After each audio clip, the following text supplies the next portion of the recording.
Shalom, perkenalkan nama saya Asna Zara. Saya adalah mahasiswi IAKN Tarutung semester 6 jurusan Pendidikan Agama Kristen. Video ini adalah salah satu tugas untuk mata kuliah Teologi Perjanjian Lama yang diampu oleh Bapak dosen Bapak Hotmasitorus MTH.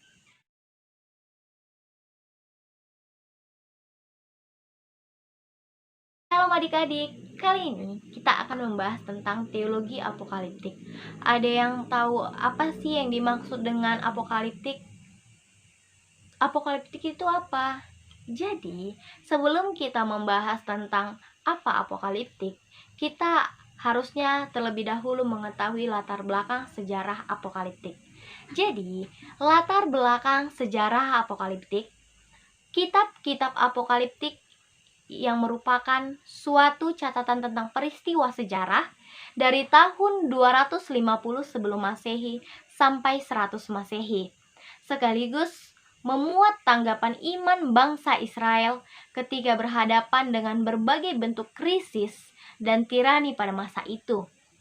Oleh karena itu, kitab-kitab ini tidak dapat dipahami dengan baik bila terlepas dari pengaruh religius, politik, dan ekonomi pada waktu itu. Demikian juga sebaliknya, bahwa sejarah dari kitab ini tidak bisa dipahami bila dilepas dari harapan dan kekhawatiran iman umat Allah yang bergema di dalamnya.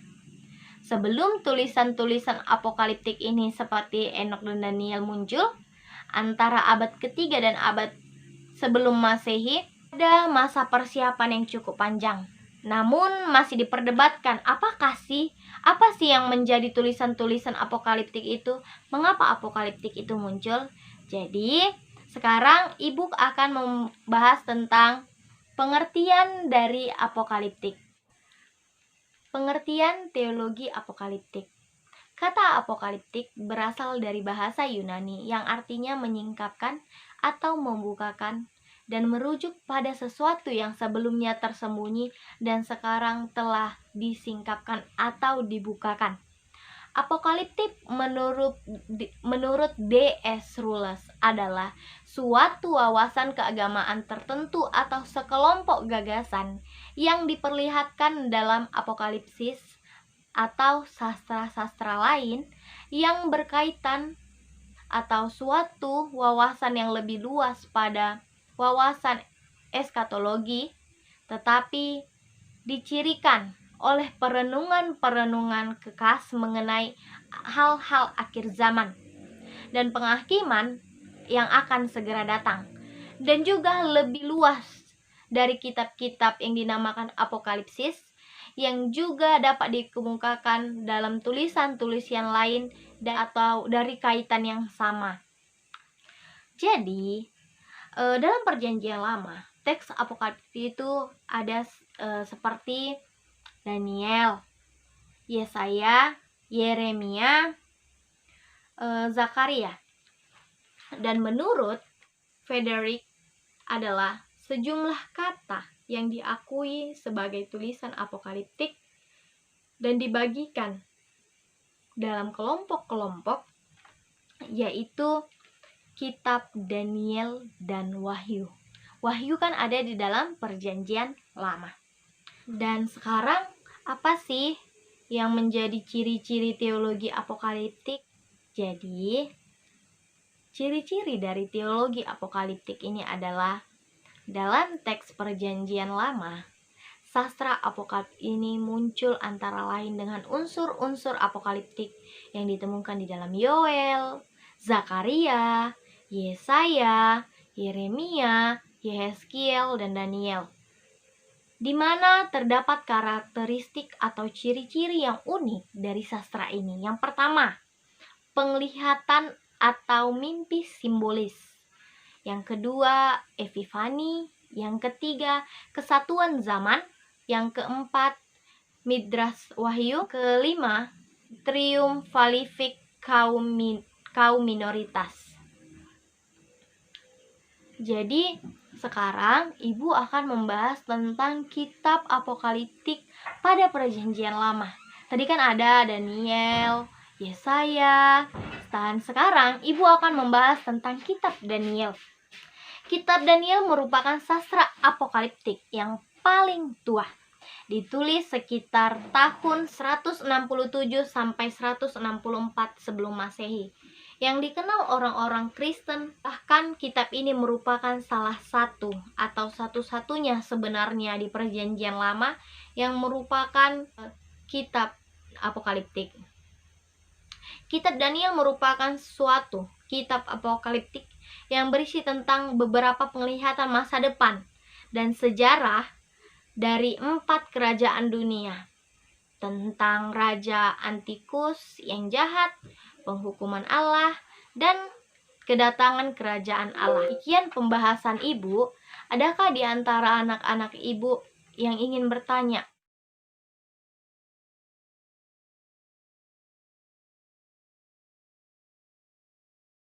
Ini Ibu akan menjawab pertanyaan dari Andre, di mana Bu jelaskan tentang ciri-ciri teologi apokaliptik.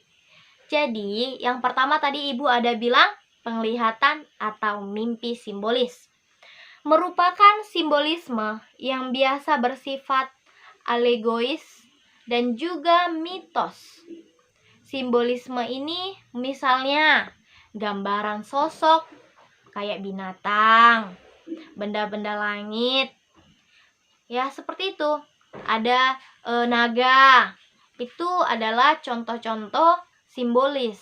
Yang kedua, epifani. Adakah adanya penampakan dari figur supranatural yang khususnya seperti malaikat sebagai penyampaian pesan. Baru Midras Wahyu. Midras ini adalah tradisi penafsiran Yahudi dalam naskah-naskah apokaliptik, misalnya dalam bentuk homiletik baru atau naratif, atau khususnya bentuk tematis. Baru yang keempat tadi Ibu ada bilang tentang kesatuan zaman. Tidak hanya berfokus pada akhir zaman, juga berfokus pada masa lalu, masa kini, dan signifikasi antara semuanya seringkali syarat dengan simbol-simbol yang sulit dipahami. Biasanya masa kini itu digambarkan begitu suram, sementara masa depan akan digambarkan seperti triumfalistik yang ditandai dengan kemenangan dan pemulihan total. Yang kelima, Ibu telah bilang tadi adalah triumfalistik kaum minoritas, yaitu kemenangan yang menjadi milik sebagian orang kecil, sedangkan kaum mayoritas mengalami kehancuran dan kebinasaan. Jadi itulah penjelasan dari pertanyaan anak Ibu Andre.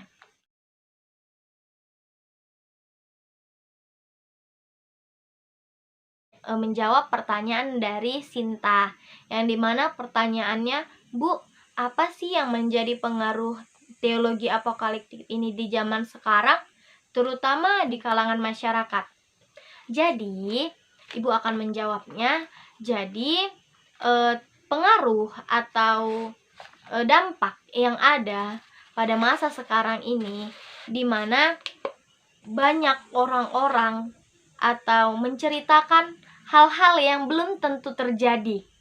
Ibaratnya, Ibu kasih salah satu contohnya. Pada tahun 2012, jam 12 di bulan 12 dan di tanggal 12, ada seseorang meramalkan itu akan akhir zaman. Padahal tidak terjadi, buktinya kita masih ada di sini, seperti itu. Jadi banyak penulis-penulis atau orang-orang yang menyalahgunakan. Padahal tadi setelah dikatakan bahwa memahami tulisan-tulisan ini sangat sulit jika tidak dikaitkan pada peristiwa pada saat itu. Jadi anak-anak Ibu, itulah menjadi dampak di masyarakat kita. Banyak penafsiran-penafsiran yang salah, banyak penyampaian-penyampaian yang tidak benar. Itulah menyebabkan manusia atau masyarakat menjadi risau, padahal itu sebenarnya belum tentu terjadi. Seperti itu ya, Nak. Jadi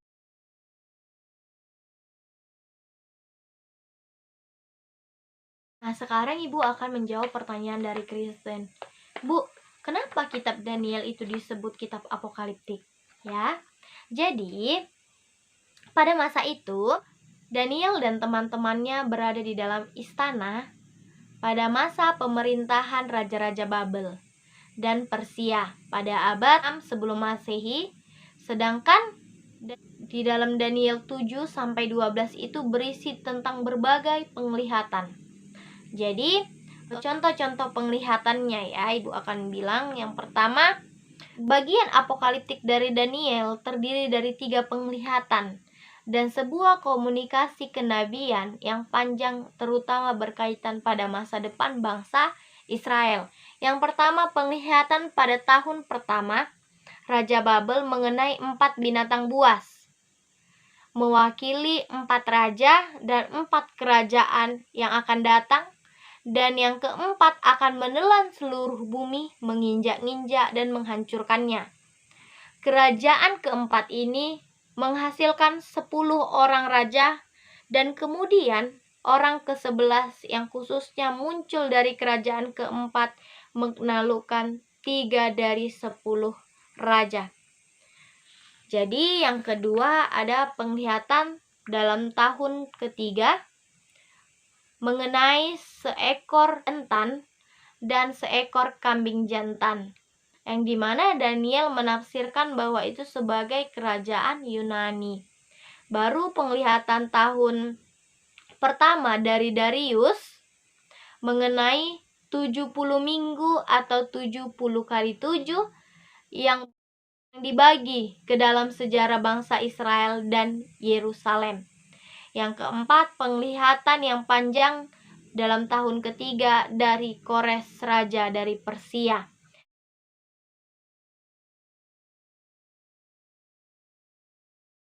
Baik, ada pertanyaan dari kawan kita Reza. Bu, gambaran-gambaran seperti apa sih yang menjadi penglihatan atau mimpi? Menurut DS Rures, untuk gambaran umumnya seperti satu dunia hayalan dan mimpi yang gaib dan menakjubkan. Contohnya, ada binatang-binatang yang bertanduk panjang, ular-ular naga menyembur api, binatang-binatang yang berjatuhan, dan orang-orang berkuda yang misterius, gunung-gunung gaib, sungai-sungai suci, gempa-gempa bumi yang menghancurkan, raksasa-raksasa yang menakutkan, anak-anak setan, persalinan-persalinan yang dahsyat, pertanda-pertanda di sorga, dan pertanda-pertanda di langit.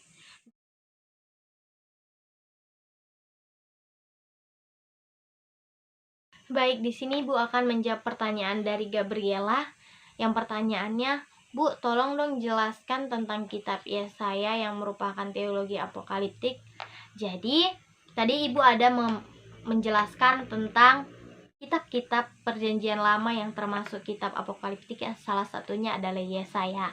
Jadi, pada kitab Yesaya ini hanya pasal 24 sampai 27 yang tergolong dalam teologi apokaliptik atau sastra apokaliptik, yang dimana membahas tentang yang pertama hukuman atau penghakiman pada hari Tuhan. Yang kedua keselamatan.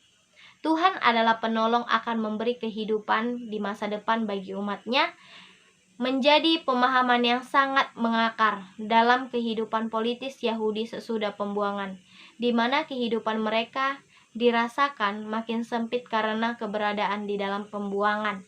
Kehidupan mereka rasakan semakin tidak meyakinkan, tetapi mereka tidak putus asa karena mereka ingat akan janji Allah kepada nenek moyang mereka. Dan yang ketiga adalah pemulihan Israel. Jadi itulah yang menjadi pembahasan dalam kitab Yesaya yang menjadi pertanyaan dari anak Ibu Gabriela. Ya anak-anak, demikian pembelajaran kita. Semoga materi kali ini yang membahas tentang teologi apokaliptik dapat membuat kita lebih mengerti tentang kitab Daniel, Yesaya yang termasuk dalam teologi apokaliptik. Jadi demikian pembelajaran kita.